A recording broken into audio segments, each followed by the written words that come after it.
आमचे म्युझिक की शानदार प्रस्तुती कमनहिया के भतार में ना भतार में ना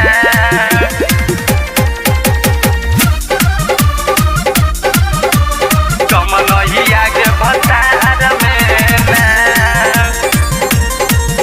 भतार में ना भले नैहर के रहिए कुमारी ससुराल पड़ल हमारा भारी।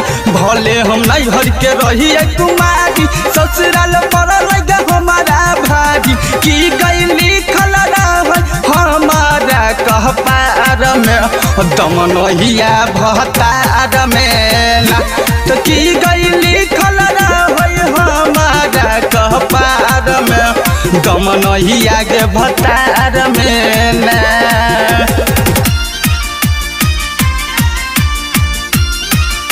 भतार में ना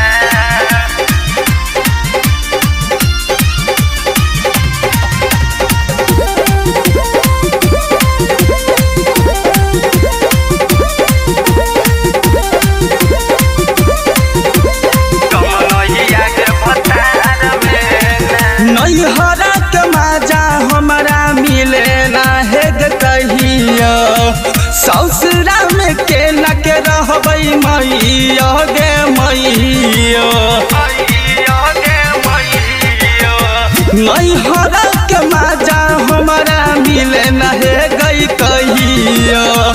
ससुरा में के न के रहबै मैया गे मैया। अन्नरवा सटल रहै हमारा कपार में तुम नहिया के भतार में ना। तो की गई लिखल रहै हमारा कपार में तुम नहिया के भतार में ना। कमनहिया के भतार में ना भतार में ना कमनहिया के भतार में ना याद आवे मिलल गे सखी सेठ दीवाना गे यार के।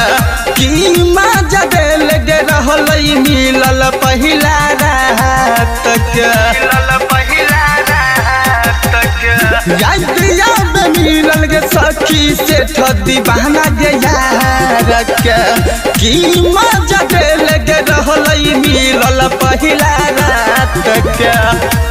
राइटर भाव से बीर्ज मन कैल कई सब बेकार में दम नहिया गे भतार में ना।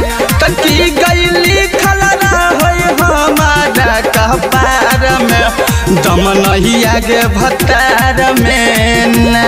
भले हम नैहर के रहिए कुमारी ससुराल पड़ल हमारा भारी। की गई लिखल रहै हमारा कपार में दम नहिया भतार में ना।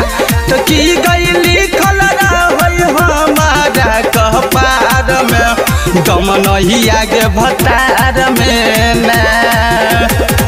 आमचे म्युझिक की शानदार प्रस्तुती